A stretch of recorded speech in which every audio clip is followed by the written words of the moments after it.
Salut les costauds, bienvenue sur la chaîne Crypto Altero ce samedi 29 mars 2025. Et ben c'est le jour J, voilà, donc 2 mois d'existence de la chaîne et on rentre dans le vif du sujet. Aujourd'hui, une vidéo technique. Nous allons apprendre à coder une stratégie sous TradingView à l'aide de ChatGPT pour vous montrer un petit peu la puissance de tous ces outils. Et donc, en l'occurrence, nous allons nous attarder sur la stratégie que je vous ai présentée maintes fois, la Bollinger ou Bollinger en français, mathématicien français qui nous a créé cet indicateur de volatilité extrêmement précieux. Et ben on est parti. Allez go! Petite dédicace à un ami qui m'est très cher, s'il m'écoute, président d'un club de taekwondo. Voilà, parfois la vie vous met des bâtons dans les roues, elle vous pousse dans vos retranchements ou des positions délicates que vous pensez insurmontables. Vous doutez de vous, de vos capacités, l'adversaire vous met à terre, et puis on se relève, on dépasse ses propres peurs et barrières psychologiques ou techniques, et on prend son destin en main. D'ailleurs, qui le fera à votre place? Donc ayez confiance en vous, on va de l'avant, tout éclater, et donc je le remercie personnellement. Merci pour son soutien. Allez go, on y va! Donc nous sommes partis, nous voilà sur le chart Bitcoin USDT.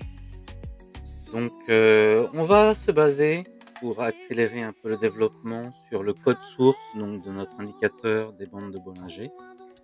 Donc on va cliquer sur les deux parenthèses pour en extraire le code.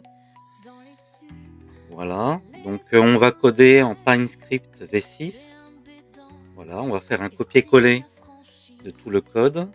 Hop, et on va nous retrouver sur ChatGPT et on va lui dire clairement.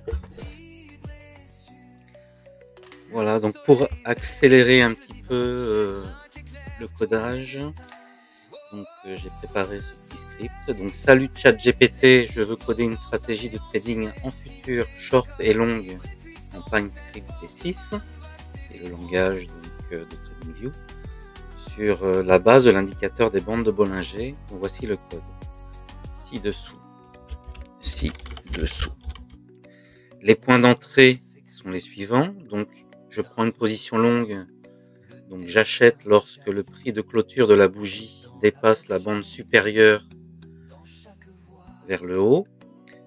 Donc je prends une position short.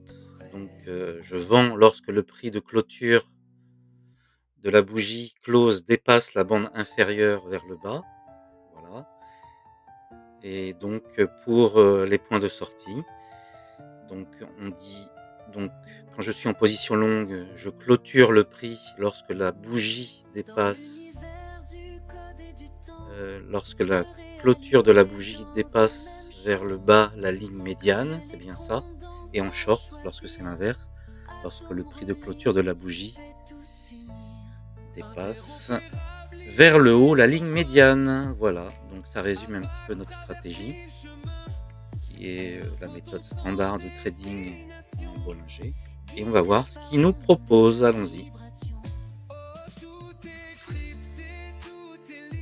Voici ton code en PineScript. Vous voyez, c'est fabuleux, intégrant la stratégie de trading long short basée sur les bandes de Bollinger. Donc on va juste faire un copier-coller, on va voir ce que ça donne. Donc on retourne dans hop ici.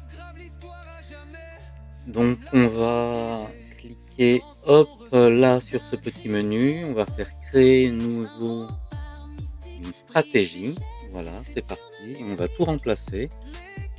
Hop, CTRL A pour tout sélectionner, CTRL V pour coller notre stratégie bande de Bollinger, Crypto Altero, voilà. Hop, on fait CTRL S pour sauvegarder.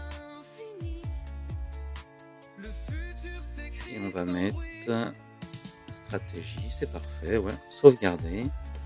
Donc il y a quelques erreurs parce que des fois Donc ChatGPT utilise donc des versions antérieures à la V6 et la V6 ne permet plus de faire des conditions when, je pense. Donc on va retourner tout simplement à notre code, à notre OpenAI. Mince. Hop. Voilà, et on va lui dire il y a une erreur sur les conditions when. Hop. Effectivement, vous voyez, OpenScript ne supporte plus les when. Donc, il nous l'a recodé tout simplement. Vous voyez un petit peu la puissance de l'outil, même sans être expert en codage. Vous voyez, on discute avec lui de façon tout à fait classique. On retourne là, on refait CTRL A, CTRL V, CTRL S. Voilà, et là apparemment plus d'erreur. C'est le sieur, pardon. Donc il nous a tout bien recodé comme il se doit, donc la stratégie. Donc si on regarde un petit peu dans le code ce qu'il nous a fait, donc il nous a gardé très bien nos points d'entrée avec les bons paramètres. Donc la condition longue TA.crossover, la bande supérieure, c'est bien ce qu'on voulait. Dès que ça dépasse le crossover. La condition short, c'est cross under, donc dès que ça sort du nuage. Voilà. Et puis donc fermer la condition en longue, c'est lorsque l'on cross under, donc lorsque le prix hop croise la ligne médiane vers le bas, cross under, et pour la sortie du short, l'inverse, on cross under cette ligne médiane, donc c'est bon. Donc maintenant on va faire ajouter au graphique. Voilà, donc ça on va la fermer. Hop. Parce que je pense que sinon ça va nous poser problème. Ajouter au graphique. Alors attention, ce n'est pas fini, il faut faire quelques réglages malgré tout dans les paramètres. Donc pour que ça reflète la réalité de notre trade. Déjà on va partir sur un capital, on va dire de 1000 $, par exemple. Donc voilà. Ensuite, qu'est-ce qu'on va faire? Bon, on va changer la taille de l'ordre. Donc on va se focaliser et mettre en pourcentage de notre capital. On va dire qu'on met 99% de tout ce qu'on a. Bon, 99 ou 100, peu importe, mais c'est que des fois c'est bien de mettre légèrement en dessous pour refléter la réalité. Donc là on va mettre 100%. À chaque fois on mise 100% de notre capital initial. On ne fait pas de pyramidage. Le pyramidage, c'est par exemple si vous voulez rentrer sur une position plusieurs fois. Vous voyez que vous êtes perdant et pour moyenner votre prix à la baisse, vous allez rentrer une seconde fois et puis ainsi de suite. Donc là on ne fait pas de pyramidage, on rentre en une seule fois sur 100% de notre apport initial dans chacune des positions. Alors il faut tenir compte également des commissions. Donc tous les exchanges ils sont dans les environs de 0,07% par transaction. Alors attention si vous utilisez même des effets de levier, parce que plus votre effet de levier est élevé, donc déjà je vous le déconseille, restez sur 1 ou 2 max en effet de levier. Mais 1 c'est pas mal, hein, ça nous permet de trader en short également et pas qu'en longue. Donc plus vous allez faire un effet de levier important et plus les frais de commission seront élevés. Donc méfiez-vous, ça peut aller très vite. Voilà, donc je pense que là on a bien réglé nos paramètres initiaux. Voilà, donc on va accepter. Et donc qu'est-ce que l'on voit? On est sur un facteur de profit de 1,5, ce qui est plutôt pas mal. Donc, ce qui signifie que nos positions gagnantes divisées par nos positions perdantes, on fait 1,5 fois. Donc on est 1,5 fois plus rentable. donc on gagne 4,4 fois sur 10. Donc c'est plutôt une bonne stratégie. On fait donc du 3869%,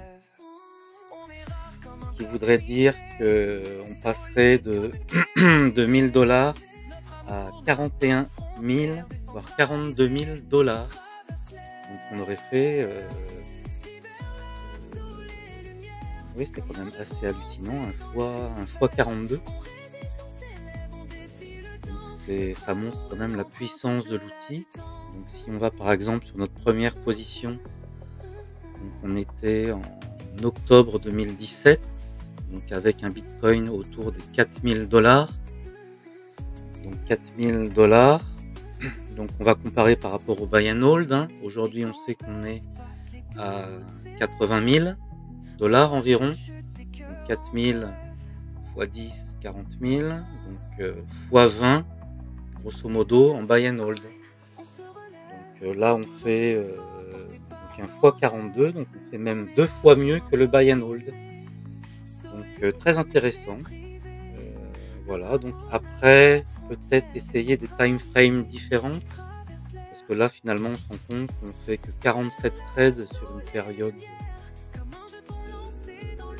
sais pas, on fait quelle période? Donc 2017, donc ouais, en 7 ans, donc on a le temps de désespérer. Mais bon, vous voyez que ça reste quand même gagnant. Si on est sur du 4 heures, sur du 4 heures, vous voyez, c'est pas du tout rentable. Donc voilà, faut essayer un peu tous les time frames, toutes les donc aussi d'autres paires, hein. Si on va sur Ethereum, donc qu'est-ce qu'on remarque? Bah, sur Ethereum, ouais, c'est pas forcément non plus hyper rentable. On peut essayer de changer quelques paramètres aussi. Donc par exemple, si on passe à 2,5, tout de suite c'est nettement plus rentable.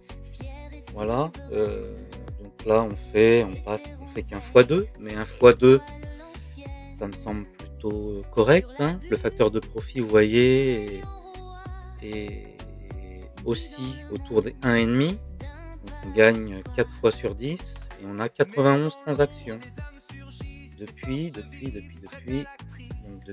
début 2022, donc janvier 2022, donc en 3 ans. Donc on partait de 4000 $ environ, 3007. On sait qu'aujourd'hui on est à 2000.